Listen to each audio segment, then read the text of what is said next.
What is up, guys? 11 Collects here, and today I'm back and doing another review. This time it's going to be of the M.O.D.O.K deluxe figure, and I mean, this looks so cool. I mean, it's not a window box, but this box just looks sick. So yeah, I can't wait to open this up. Get the Marvel Legends series logo on the top left, looking really nice and big. Get a massive picture of M.O.D.O.K with a background and everything, which looks amazing. Get the title down there. Get a nice logo up top. On the side we get more pictures of the character from the comics, and on the back we get a read up and a picture of the figure. So yeah, let's get this open. It's going to be amazing. So all out of the packaging with this figure, the accessories you're getting two face sculpts and then two sets of hands. So first we get this set of left and right, obviously open palm hands. They're all right. I'm not too sure on why they went with the really flat open palms. I don't know if I'm missing something. I haven't read a lot of the M.O.D.O.K comics. I've watched the TV show on Disney Plus, but not all of it. I watched the first 3 episodes when they came out, and then I haven't got around to watching the rest of them yet. But yeah, I don't know if it's a thing he always does with open palm hands.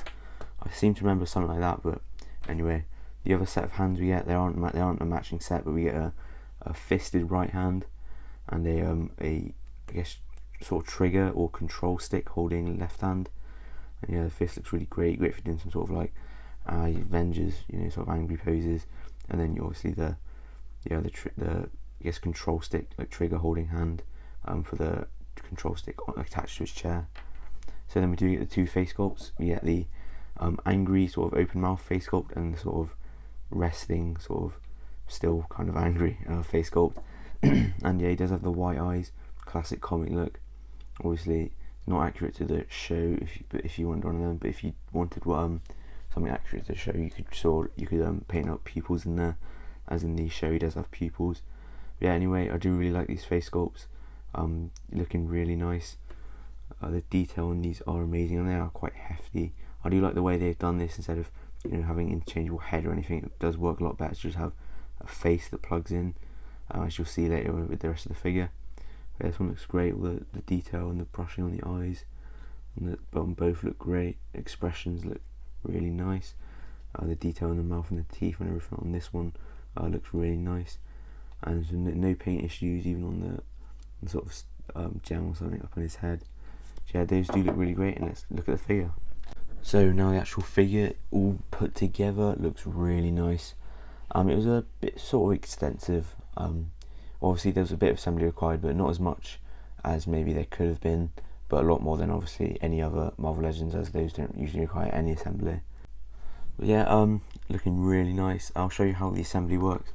So this whole sort of back piece comes not attached. I'll just show you now. See, this comes separately, and then you have to attach the arms, the legs, the control stick, this piece which is separate, as you can see, and this bit which is also separate to the other red piece, and then also the skull bit, which as you can see is a separate piece, and also the faceplate.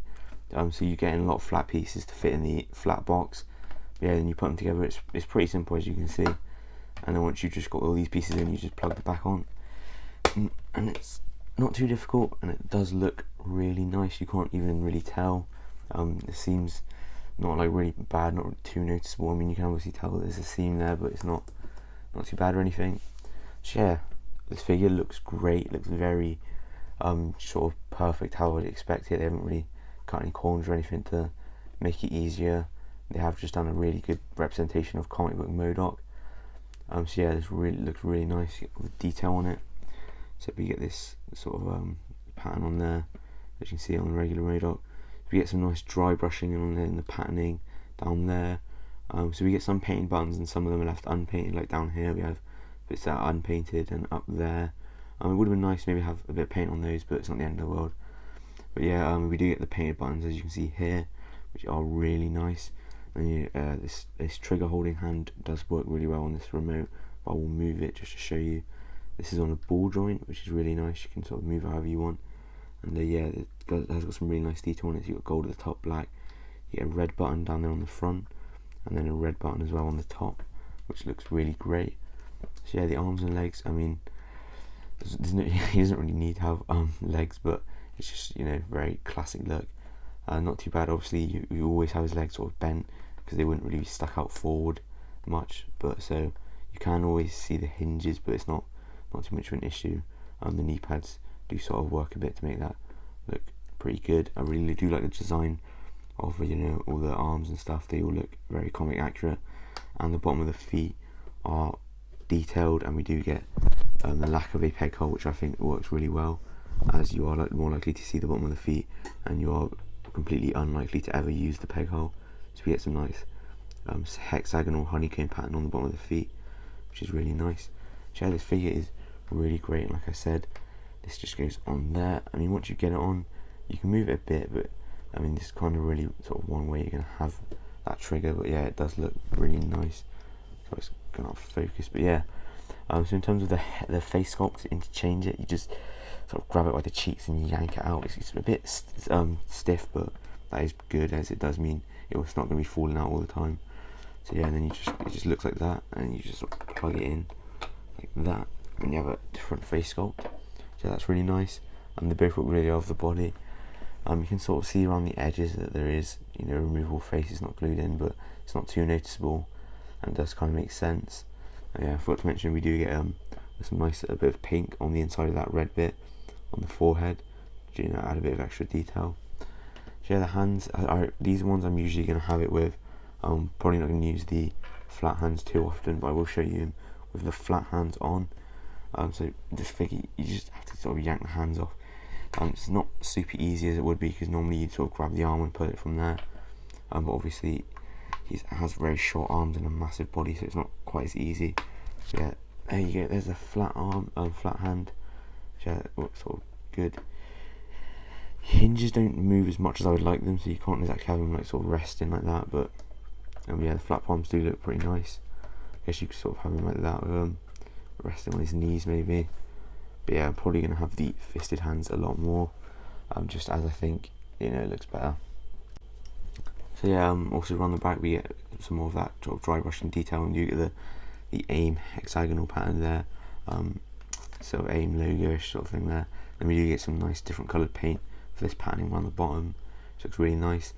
This sort of section, which is separate, is a slightly different colour. It's more bronzy than gold, closer to this bit, which does look a bit odd, but I'm not sure if it's designed that way specifically. But yeah, it does look a bit, you know, sort of, you can tell the difference, but it sort of looks good, so I assume it's supposed to be like that. Anyway, down here we get this really nice display base. Try and get it off. There we go. So this bit is really nice. We get that red into orange into sort of yellowy. Really nice detail on that, and as you can see, they got the detail right in there, and it plugs into this red bit. It would have been really nice to get some more detail for this red bit, as obviously it does look a bit odd, I would say, but it would have been nice to get some extra paint detail on here. But this is on a ball joint in there, which is sort of odd because, oh yeah, that sort of works actually on a double ball joint. There's one in there. Due to the outside of this, the ball joint doesn't actually sort of move at all. As you can see, look, it barely moves at all, so there's not really too much point having a ball joint on there. But yeah, it does swivel at both points, which is good for sort of moving him around, and it does look really great overall. So in terms of articulation for this figure, no head articulation at all. It's all just one piece, but obviously that's M.O.D.O.K. He doesn't move these parts of his head anyway. So yeah, in terms of his arms, it's sort of hard to explain. You can go out and then you go in that far, out that far, and then up, down. Obviously it's hindered by that, but it does go all the way around there. You get a single joint at the elbow, that's not too much of an issue. Like I said, the hinges on the wrist don't move down as much as I would like. They only move down about that far, but they do move up a bit more. But that one has come off. Chuck that back on. Yeah, they move up about that much, which is not too bad. They do have these nice elbow pads which don't hinder them, but do look nice.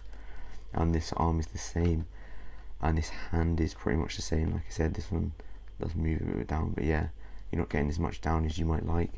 And then we also get a ball joint here, which is nice. As you can see, you can just take this out, and it's just on a ball joint, and you just plug it back in, and it will come separate when you get it to assemble, but that's really nice.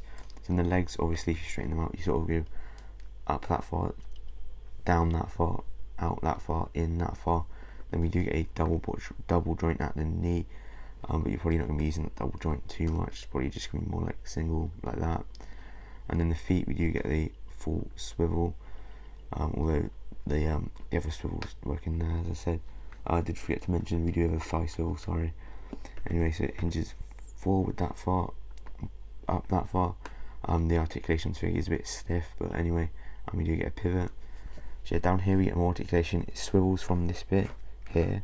I think that's just part of the way it's designed, but then it also swivels at the ball joint. But like I said before, the ball joint doesn't actually articulate much, and then it also swivels down here. But yeah, you don't really get much articulation at all on this flight stand. It does have a ball joint, but it's obviously not going to work because there's barely any movement due to these pieces on here. So yeah, that's the articulation for the figure. So we're here, M.O.D.O.K is next to a comic book Iron Man. I don't have the 80th anniversary Iron Man, but I do have the 2099, I think it's Iron Man, and it's pretty much the same body mold. So yeah, there they are next to each other. I'm not too sure about the scaling. As I said, I haven't read too much with M.O.D.O.K in, but I'll try and put a picture up on the screen showing you what the scaling should be and if this is accurate. Here is next to Gamerverse Iron Man, because M.O.D.O.K was in the Avengers game, but obviously he didn't look like that. He looked very different, but I thought anyway. Here is next to the Outback Hulk from the Avengers game as well. It's the only sort of Hulk figure I have, unfortunately. But yeah, these scale more closely. I don't know if it's accurate again. I'll probably put up a picture if I can find one.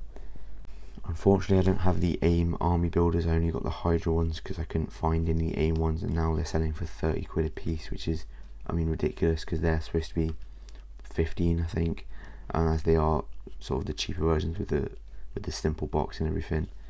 But yeah, I got my Hydra soldiers for 10.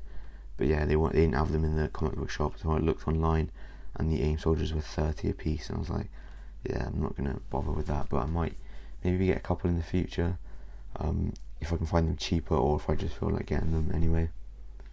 Now let's get into the posing.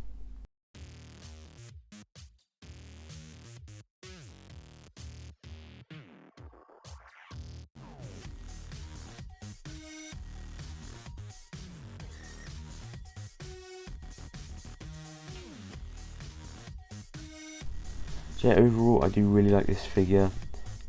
Really great version of M.O.D.O.K. I've always sort of wanted a M.O.D.O.K figure from the TV show, and I forgot what it was, but a while ago they made that with the Toy Biz Marvel Legends. They made a sort of stop motion funny series that I saw on YouTube. I'm not sure what it was called. It wasn't called What If, but I think it was something like that. And it had M.O.D.O.K in it, and I thought, it's quite a funny character. And so yeah, I sort of remember that from watching that years ago, and it's sort of M.O.D.O.K sort of been, to me, sort of an interesting character to have in figure form, so it can make great for making funny sort of captions or something with. So yeah, it's really nice to have a M.O.D.O.K figure. Sort of always wanted one since I watched that little stop motion show with the Toy Biz M.O.D.O.K. If anyone has the name, please write in the comments, because I always forget it and I can never find the clips on YouTube that I used to watch. But yeah, really nice to have this figure. So yeah, that's it for this review. Sorry it's not been amazing. I haven't done a review for a little while. I've been really busy and I've been a bit ill, but other than that, yeah, I'm gonna have more reviews coming soon. We're gonna do the Infinity Saga figures next, and then the What If series, not the What If, sorry, the Disney Plus, and then the What If. As you can see, just arrived yesterday, my Captain Carter, but unfortunately my other ones have been delayed, which is a bit annoying. But yeah, they'll be coming soon anyway. So yeah, thanks for watching. Please like and subscribe, and I'll see you in the next one.